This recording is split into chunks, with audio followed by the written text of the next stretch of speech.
Amém, queridos irmãos, chegamos à terça-feira, segunda semana. Nessa segunda semana, o título geral é Novo Mandamento, amai-vos uns aos outros. O título da terça-feira, Cristo leva o homem ao Pai. E o versículo, João 14:3. Quando eu for e vos preparar lugar, voltarei e vos receberei para mim mesmo, para que onde eu estou, estejais vós também. Senhor Jesus, obrigado, Senhor, obrigado por mais um dia. Nesse dia, amado Senhor, nós nos colocamos aos teus pés.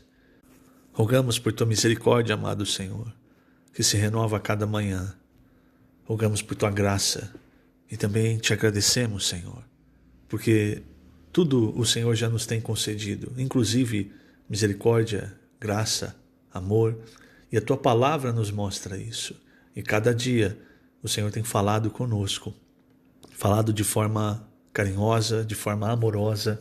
O Senhor tem nos dado luz, tem nos dado a direção, tem mostrado as preocupações no teu coração e como nós devemos nos conduzir. E por isso, Senhor, nós te agradecemos pela luz que há na tua palavra, pela segurança que há no teu nome. Nós podemos invocar o teu nome. Tu estás dentro de nós, Senhor, e nos levou para dentro do Pai. E nós também queremos que o Senhor reine na nossa vida, no nosso ser, na nossa casa, na nossa família, onde nós estivermos. Que o teu reino esteja, que o Senhor seja o Rei. Obrigado, Senhor. Obrigado por tudo que o Senhor nos deu, ainda por tudo que o Senhor tem feito e por tudo que o Senhor fará em nossas vidas, pois cremos que dia após dia a tua palavra tem nos transformado. Jesus é o nosso Senhor. Muito bem, queridos irmãos, o título desta terça-feira é Cristo leva o homem ao Pai. Eu quero tocar em dois pontos nessa terça-feira. O primeiro é que o elemento diário nos mostra, a questão de Judas, e depois o título, que é Cristo leva o homem ao Pai. Quando nós vemos o Evangelho de João, nós podemos notar o seguinte, que até o capítulo 13 nós temos o Senhor Jesus como a palavra, o verbo da vida, para entrar no homem, fazendo a obra, para entrar no homem e dar vida eterna ao homem. Esse é o primeiro passo. Então, para isso, o Senhor Jesus, a palavra, se tornou carne e foi até a cruz. Agora, a partir da crucificação do Senhor, da sua ressurreição, e é o que o Senhor também começa a revelar no jardim do Getsêmani.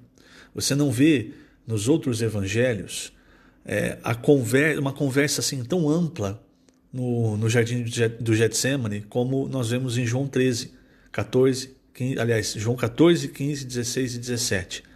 Então, a partir do capítulo 13, o que nós vemos? Nós vemos o plano de Deus ainda mais avançado do que simplesmente entrar no homem.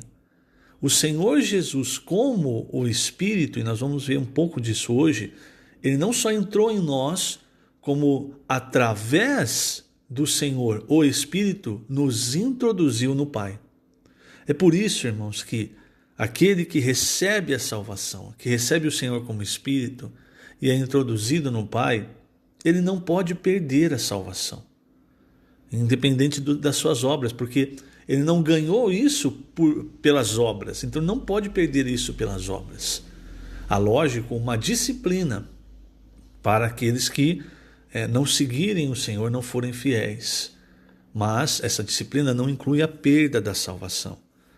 Então não dá para você entrar no Pai e sair. Então, imagina, você entra e amanhã você peca e você sai. Depois você entra de novo. Então não é isso que a Bíblia nos mostra. Não há um trecho na Bíblia que diz que alguém perde a vida eterna. Mas há vários trechos do Senhor falando que aquele que crê ganha a vida eterna. Muito bem, mas eu quero tocar primeiro, irmãos, na questão de Judas, certo? Porque aqui no capítulo 13 é o momento em que Judas sai e resolvido, com a decisão de entregar o Senhor Jesus aos principais sacerdotes. Então eles já haviam combinado isso, Judas estava esperando o melhor momento. Então, quando Judas entrega Jesus, ele estava no Getsêmani e já era de noite. Ou seja, antigamente não era como hoje, né? Que a vida noturna hoje ela é quase como uma vida diurna, não é? Naquela época é noite, então você fica dentro de casa. Então ali aquele momento era um momento em que pouquíssimas pessoas estariam nas ruas. Então era o momento ideal para que o traidor se manifestasse. É o momento das trevas. Sempre que há traição, há trevas atreladas, entende? Então, o que acontece com Judas? Vamos ver, eu vou ler alguns trechos aqui e mostrar um princípio que todos nós devemos tomar cuidado. Primeiramente, irmãos, nós podemos ver que no Evangelho de João, várias vezes há a menção de Judas com adjetivos como diabo, traidor, enfim. Então, aqui em João, mais do que nos outros evangelhos, você vê como a traição de Judas incomodava o Senhor. Por exemplo, em João 6, você se lembra? O Senhor ele multiplicou os pães, aí ele teve aquela discussão com os judeus, e quando ele falou que não, vocês precisam comer a minha carne para ter a vida eterna e beber o meu sangue. E isso é algo para ser entendido espiritualmente, mas muitos se escandalizaram por entender as palavras do Senhor de forma literal, achando que se tratava de algum tipo de canibalismo ou sei lá o que. E ali nesse trecho é onde diz que muitos dos seus discípulos o abandonaram Jesus e já não andavam com ele. E aí o Senhor se volta então para os seus discípulos, e Judas estava incluído aqui. E ele pergunta: vocês também vão se retirar? E aí Pedro diz: Senhor, para quem iremos? Tu tens as palavras da vida eterna, e nós temos crido e conhecido que tu és o Santo de Deus.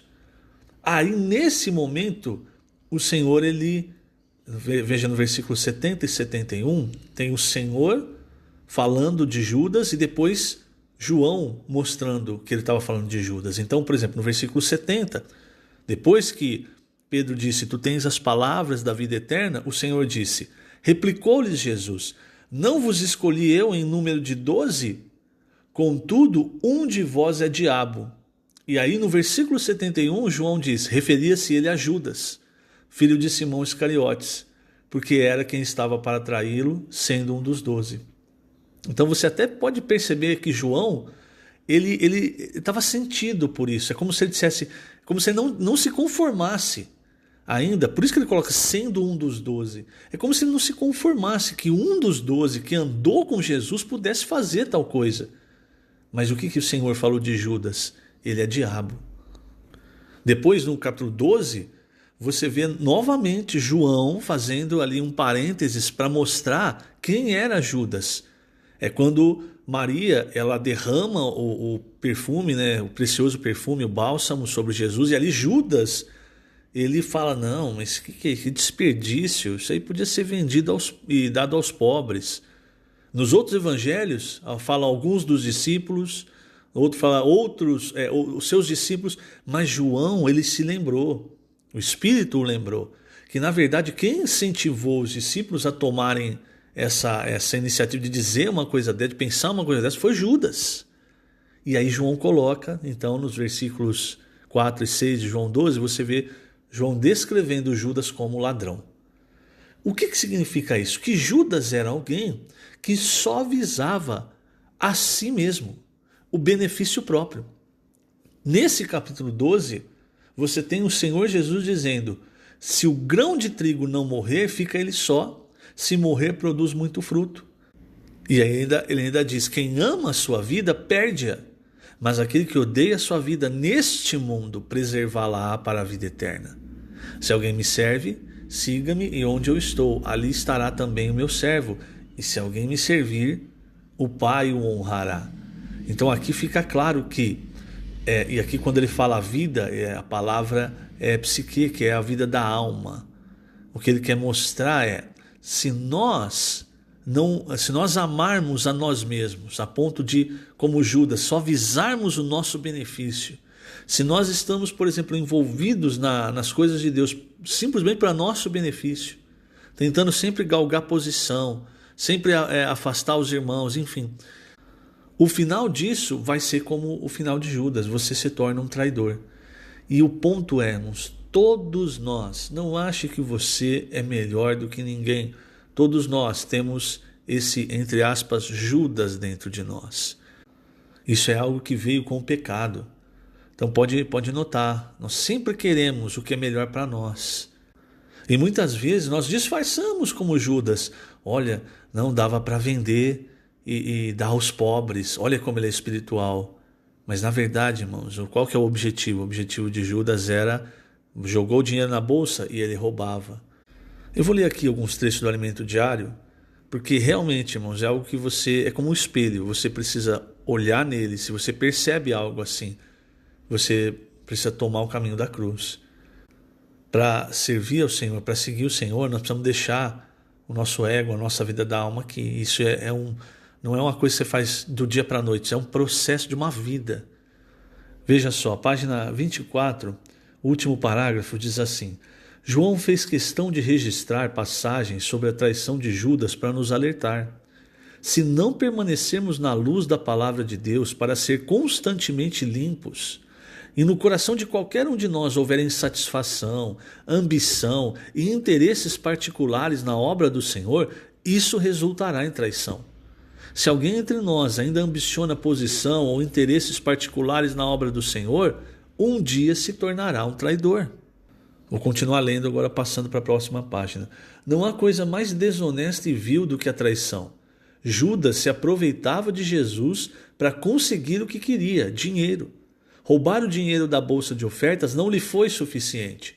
Maliciosamente se aproximou dos fariseus e dos principais sacerdotes para propor-lhes um pacto de entregar Jesus e obter mais dinheiro ainda. Quem se aproveita da obra de Deus para alcançar seus objetivos escusos, como Judas, é tão traidor quanto ele. E essa questão da traição, do que Judas fez, foi isso que o apartou, o condenou e o apartou daquilo que ele tinha. Ele perdeu aquilo que ele tinha. Não ache que Judas foi substituído. Você deve se lembrar, depois Matias tomou o lugar de Judas em Atos 1. Não ache que ele foi substituído porque ele morreu. Ali, de acordo com o livro de Salmos, havia já uma profecia de que Judas, no caso, aquele que trairia Jesus, ele perderia o seu encargo, o seu cargo, a sua posição entre os 12. Lá em Atos 1, 20, Pedro fala isso. Ele cita esse texto de Salmos. Então, Judas foi substituído. Ele perdeu aquilo que ele tinha por ser um traidor. E o que levou Judas a ser um traidor? Sempre pensar em tudo para si. Por isso eu estou querendo colocar esse princípio, irmãos, para nós tomarmos cuidado. É como eu disse, é um espelho. Você olha e você percebe algo, então trata.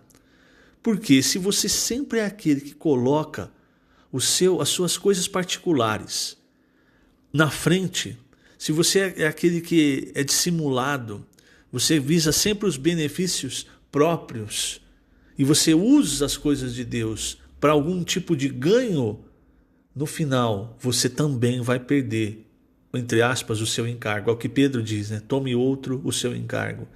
Você vai perder aquilo que Deus te deu. Então, substituíram Judas não por causa da sua morte, mas por causa do que ele fez. Por quê? Porque Tiago, logo no começo de Atos, Tiago, ele morreu. Tiago, irmão de João, ele foi martirizado. E ninguém tomou o lugar de Tiago. Por quê? Porque aquilo que era dele estava garantido. No caso de Judas, irmãos, ele perdeu tudo. Então, se você percebe isso, precisa tratar. O caminho para seguir o Senhor é o caminho da cruz, é o caminho de não amar a si mesmo, não querer as coisas para si, mas seguir o Senhor. Como Paulo diz para Timóteo, com um coração puro, uma consciência limpa e uma fé sem hipocrisia. Isso é importante nós considerarmos. E o segundo ponto é o próprio título de hoje: Cristo leva o homem ao Pai. Então, como eu disse, irmãos, primeiramente o Senhor precisava levar Deus para dentro do homem. Isso ele fez através da redenção, da sua ressurreição. E quando ele entra no homem, ele também introduz o homem no Pai. como é que nós vemos isso? Como é que nós sabemos disso? Pelo que ele fala em João 14. Veja, os primeiros versículos de João 14, o Senhor diz assim: não se turbe o vosso coração, credes em Deus, crede também em mim. Quer dizer, nas palavras que eu, como enviado de Deus, tenho falado para vocês. Creiam que eu vou morrer, mas eu vou ressuscitar e voltar. No versículo 2 ele diz: na casa de meu pai há muitas moradas. Não entenda essas moradas como algo físico. Não ache que o Senhor está falando de mansão celestial, de que você, quando morrer, você vai ter uma casa no céu. Não é nada disso. A casa do Pai, onde há muitas moradas, é o próprio Pai. Então o Senhor diz: na casa de meu Pai há muitas moradas. Quer dizer, há muito lugar. Morada é no sentido de lugar para estar, residir. Por isso, assim como o Senhor, nós somos a morada do Espírito Santo, a morada, o templo do Espírito Santo, quer dizer, Deus está em nós. Quando ele diz na casa de meu Pai há muitas moradas, ele está falando de nós entrarmos, residirmos, morarmos no Pai, estarmos no Pai.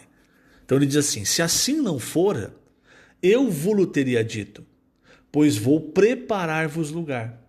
Então ele quer dizer, tem muito lugar na casa do Pai, no Pai, mas eu preciso preparar o lugar de vocês. Por isso, olha só o versículo 3, quando eu for e vos preparar lugar, quando o Senhor prepararia lugar? Na sua morte e ressurreição. É ali que o Senhor então prepara o lugar para nós no Pai, porque é como eu disse, nós recebemos o Senhor, então o Senhor está em nós. Nós estamos no Senhor e o Senhor está no Pai. Logo, nós estamos no Pai.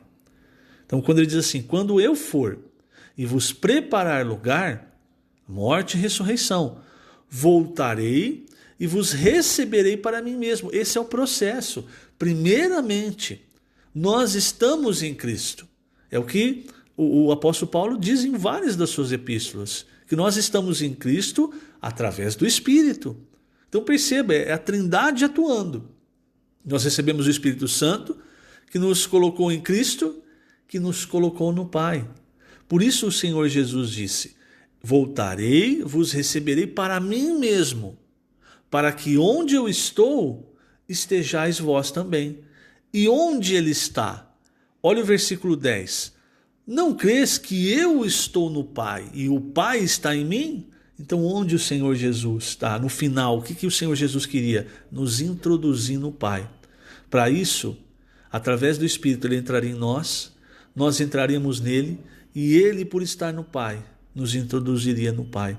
Isso é grandioso demais, irmãos. Talvez você esteja ouvindo isso e ache assim, é só uma doutrina, mas não é, porque isso é a segurança para nós, que uma vez no Pai, nas mãos do Pai, ninguém vai nos arrebatar, ninguém vai nos tirar. E hoje, o que o Senhor está fazendo? Ele está edificando a igreja, que Paulo diz, é a habitação de Deus no Espírito. Então é o homem em Deus e Deus no homem.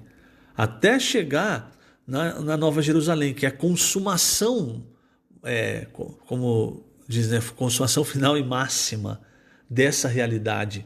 Por isso que em Apocalipse 21:3, o versículo, na nossa versão, revista atualizada, revista corrigida, Apocalipse 21:3 diz: eis o tabernáculo de Deus com os homens, Deus habitará com eles, eles serão povos de Deus e Deus mesmo estará com eles. Isso é a nossa versão. Mas a Bíblia de Jerusalém traduz isso aqui melhor, porque ao invés de e Deus mesmo estará com eles, a tradução correta é e ele, Deus com eles, será o seu Deus. Então esse Deus com eles é como se fosse um nome. Por quê? Porque na Nova Jerusalém nós vamos estar tão mesclado com Deus que não vai separar mais o que somos nós, o que é Deus. Lógico, não estou falando de ter a deidade, mas estou falando de nós estarmos completamente, irmãos, dentro de Deus. Uma coisa é, por exemplo, você tomar um copo d'água. Isso representa Deus entrando em nós. Agora, outra coisa é você mergulhar numa piscina. Aí você está envolto pela água. Isso é nós entrarmos em Deus. É o final, O que nós vamos ter na Nova Jerusalém é isso. E hoje nós já temos, irmãos, quando nós estamos no Espírito, desfrutando a palavra, inculcando a palavra, pregando o Evangelho, orando, lendo a palavra, transcrevendo, tudo isso, e nós temos um antegozo, irmãos. Nós sabemos, nós sentimos o Senhor se movendo dentro de nós. Esse é o objetivo final do Senhor. É para isso que o Senhor, a palavra, o verbo da vida se tornou carne. Que coisa maravilhosa, irmãos, que riqueza tão grande. A palavra de Deus realmente é muito rica. Por isso nós diariamente precisamos mergulhar na palavra. O tempo, irmãos, que nós gastamos com a palavra, na verdade não é um tempo gasto, é um tempo ganho. Todos nós precisamos salvar nosso tempo com a palavra de Deus. Que o Senhor te abençoe grandemente nesse dia. Lembrando, estamos colocando essas gravações no canal do YouTube da Igreja em Ribeirão Preto. Jesus é o Senhor.